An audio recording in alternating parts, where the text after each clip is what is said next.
आकाशवाणी भोपाल से प्रस्तुत हैं प्रादेशिक समाचार।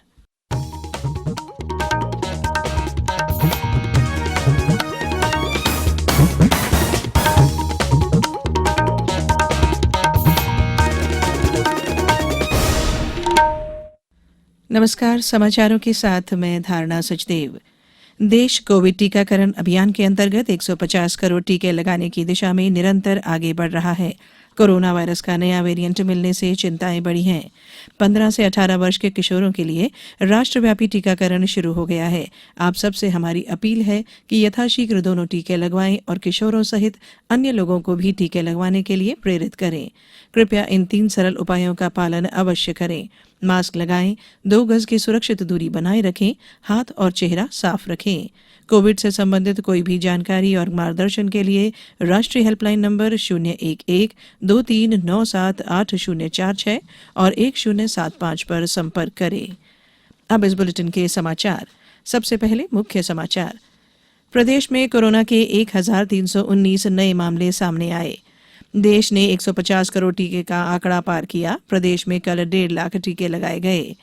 सीमा सुरक्षा बल की टेकनपुर अकादमी में आज दीक्षांत परेड केंद्रीय सूचना प्रसारण मंत्री अनुराग ठाकुर मुख्य अतिथि होंगे। और प्रदेश में कई स्थानों पर दूसरे दिन भी ओलाबारी और बारिश का दौर जारी रहा। अब समाचार विस्तार से। प्रदेश में कल कोरोना से 1319 नए मामले सामने आए हैं। वहीं 161 रोगी स्वस्थ हुए। अब राज्य में सक्रिय मरीजों की संख्या 3600 से ज्यादा है। कल सर्वाधिक 618 मरीज इंदौर में, 246 भोपाल, 142 ग्वालियर, 92 जबलपुर और 50 नए मरीज उज्जैन में पाए गए हैं। खंडवा में 18, कटनी में 5, मंदसौर में 2, धार में 15 संक्रमित मिले हैं। इस बीच मुख्यमंत्री शिवराज सिंह चौहान ने कोरोना से संबंधित विभिन्न जिम्मेदारियों के लिए अधिकारियों की नियुक्ति कर दी है। प्रदेश के विभिन्न जिलों में कोविड से बचाव के लिए कदम उठाए जा रहे हैं और टीकाकरण किया जा रहा है। खंडवा में आज किशोर आयु वर्ग के बच्चों का टीकाकरण स्कूलों में किया जाएगा। आगरमालवा में कल कोविड से बचाव के लिए जागरूकता लाने के उद्देश्य से जन जागृति रैली निकाली गई। कटनी में भी विधायक संदीप जायसवाल ने पुलिस और प्रशासनिक अधिकारियों के साथ मिलकर मास्क का वितरण किया और लोगों को जागरूक किया। मंदसौर में आज से फिर किशोरों का टीकाकरण शुरू हो जाएगा। ग्वालियर में मास्क न लगाने वालों के विरुद्ध कार्रवाई की जा रही है और रोको टोको अभियान भी जारी है। देश में कल कोविड से बचाव के राष्ट्रव्यापी टीकाकरण अभियान के तहत 150 करोड़ के आंकड़े को पार कर लिया है। कल देश भर में 80 लाख से ज्यादा टीके लगाए गए। यह उल्लेखनीय उपलब्धि 1 साल से भी कम समय में हासिल की गई है। पिछले साल 16 जनवरी को राष्ट्रीय कोविड टीकाकरण अभियान की शुरुआत के बाद से देश ने 90% पात्र नागरिकों को टीके की पहली डोज और 65% लोगों को दूसरी डोज का लक्ष्य हासिल किया है। वहीं प्रदेश में करीब 1.5 लाख टीके लगाए गए। प्रधानमंत्री नरेंद्र मोदी और मुख्यमंत्री शिवराज सिंह चौहान ने इस उपलब्धि पर स्वास्थ्य कर्मियों सहित देशवासियों को बधाई दी है। स्वच्छता के क्षेत्र में 5 बार देश में अव्वल रहे इंदौर को जल संरक्षण के लिए राष्ट्रीय जल पुरस्कार से सम्मानित किया जाएगा।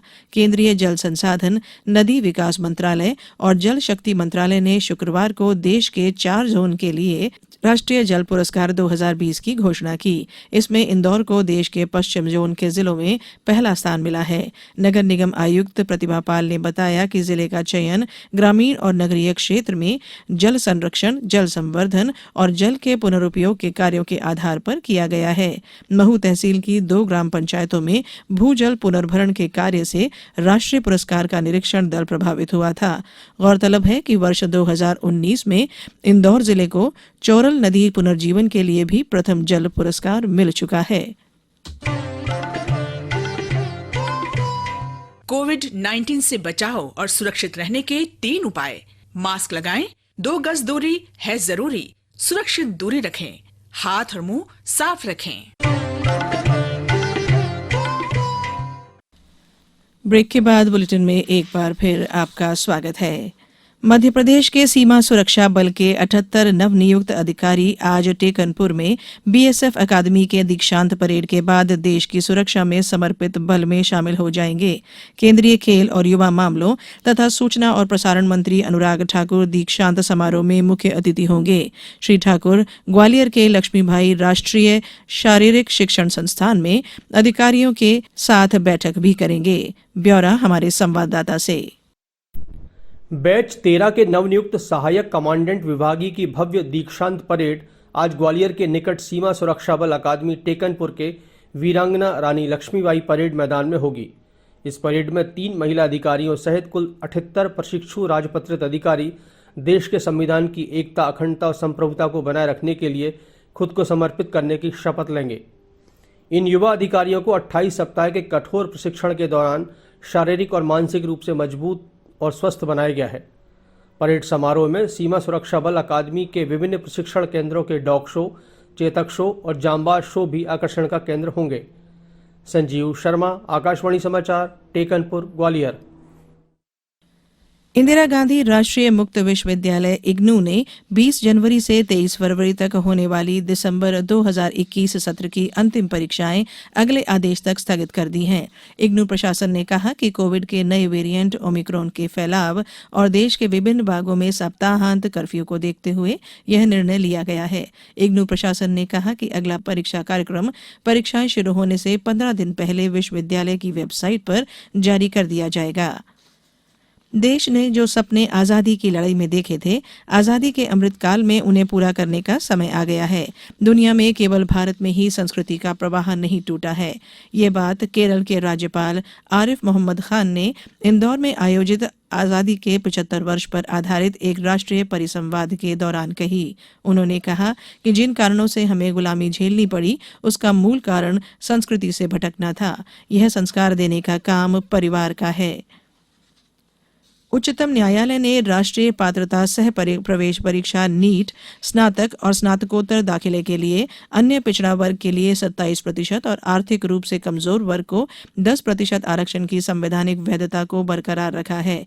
न्यायमूर्ति DY चंद्रचूड़ और AS बोपन्ना की खंडपीठ ने कहा कि यह आर्थिक रूप से कमजोर वर्ग के लिए 8 लाख रुपए की सालाना आय के मानदंड के औचित्य पर इस साल मार्च में फैसला करेगा।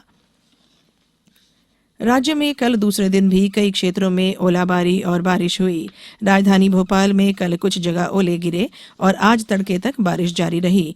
वहीं नीमच में भी देर रात बेमौसम बारिश से मौसम में ठंडक बढ़ गई। मंदसौर में हल्की ओलावृष्टि से अफीम और धनिया सहित कुछ फसलों को नुकसान होने की आशंका जताई गई है। झाबुआ में भी तेज बारिश के साथ ओले गिरे। मौसम विभाग के अनुसार ओरछा में 5, खजुराहो में और छतरपुर में 4-4, ग्वालियर, विदिशा और शाजापुर में 3-3 सेंटीमीटर बारिश दर्ज की गई। मौसम विभाग ने आज के लिए बारिश का येलो अलर्ट जारी किया है। अब कुछ समाचार संक्षेप में। पन्ना में राष्ट्रीय मीन्स कम मेरिट परीक्षा 2022 आगामी 20 मार्च को होगी। सत्र 2021-22 में कक्षा 8 में अध्ययनरत छात्र परीक्षा में शामिल होने के लिए ऑनलाइन आवेदन आगामी 5 फरवरी तक कर सकते हैं। खंडवा जिले में पल्स पोलियो अभियान 23 जनवरी से शुरू होगा, जिसके सिलसिले में 10 जनवरी को टास्क फोर्स की बैठक आयोजित की जाएगी। 15 से 18 वर्ष आयु वर्ग के किशोरों को 100% कोविड रोधी पहली डोज देकर झाबुआ जिला देश में प्रथम स्थान पर आया है। सीधी में कलेक्टर मुजीबुर रहमान खान ने धान उपार्जन केंद्र चुरहट और साड़ा का आकस्मिक निरीक्षण कर समुचित व्यवस्था करने के निर्देश दिए। विदिशा पुलिस नशे जैसे सामाजिक बुराई की रोकथाम के लिए ऑपरेशन प्रहार चला रही है, जिसके तहत कल यातायात थाना परिसर में प्रदर्शनी लगाई गई। मुरैना में कलेक्टर बी कार्तिकेयन ने कल सीएम हेल्पलाइन के मामलों की समीक्षा करते हुए चेतावनी दी कि समय पर निराकरण न करने पर अधिकारियों के खिलाफ कार्रवाई की जाएगी और सतना में 12 जनवरी को स्वरोजगार सम्मेलन आयोजित किया जाएगा। इस बुलेटिन में फिलहाल इतना ही। अंत में एक अपील, हमेशा ध्यान रखें, मास्क और 2 गज की दूरी, हाथ धोना भी है जरूरी। नमस्कार।